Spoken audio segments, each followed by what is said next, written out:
शेतकरी मित्रांनो, रामराम. सांडोळचा शेतकरी या आपल्या यूट्यूब चॅनलमध्ये सर्वांचे स्वागत आहे.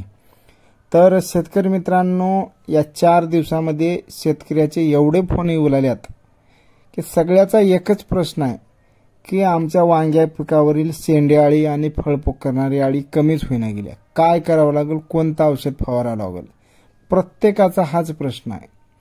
तर शेतकरी मित्रांनो, ही सविस्तर माहिती आपण अगदी कमी वेळामध्ये या व्हिडिओमध्ये पाहणार आहोत. त्यापूर्वी तुम्ही व्हिडिओला लाईक करा.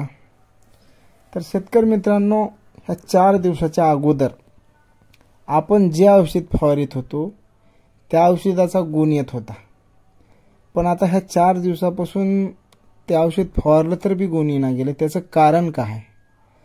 तर त्याचं सगळ्यात महत्त्वाचं कारण म्हणजे वातावरणात झालेला बदल. वातावरण जेवढं काम करतंय तेवढं औषध कधीच काम करीत नाही. औषध हे फक्त 25% काम करते हो, सगळं बाकी वातावरणावर डिपेंड आहे. तर शेतकरी मित्रांनो, आता काय करायला पाहिजे? आता एवढं ढगाळ वातावरण आहे, काय करावं? आता तुम्हाला कालचीच फवारणी सांगतो. आपण जे काल प्रोफेक्स सुपर, फॉस्माइट आणि क्वांटिसची फवारणी घेतलो, फवारणी करून वावराच्या बाहेर निघाल्या पाऊस आला.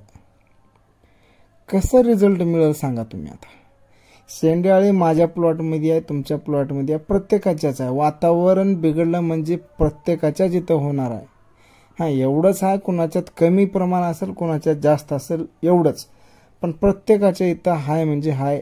त्याला होता होईल तेवढं आता कंट्रोल करणं एवढंच आपल्या हातात आहे. मग ह्याच्यासाठी औषधं कोणती आहेत? औषधं हेच आहेत, पहिलं आपण जे मारित होतो तेच औषधं मारायचे आहेत आपल्याला. तरी पण एक वेळेस सांगा त्याचे नावं.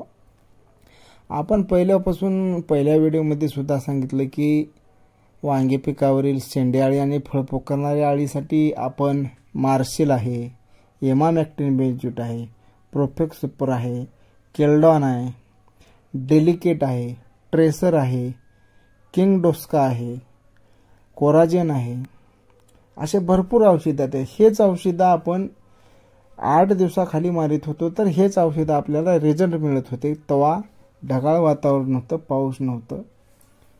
अजूनही थोडंफार वातावरणामध्ये थोडाही बदल पडला की हेच औषधं गुण देतात. आपल्याला ह्याच औषधाची फवारणी एखाद्या बुरशीनाशकासोबत, कीटकनाशकासोबत आणि विशेष म्हणजे स्टिकर टाकून फवारणी करणं गरजेचं आहे पावसाळ्या दिवसामध्ये. तर तुम्ही स्टिकर टाकायला विसरू नका. हेच औषधं गुण देणार आहेत, दुसरं कोणतंच औषध नाही.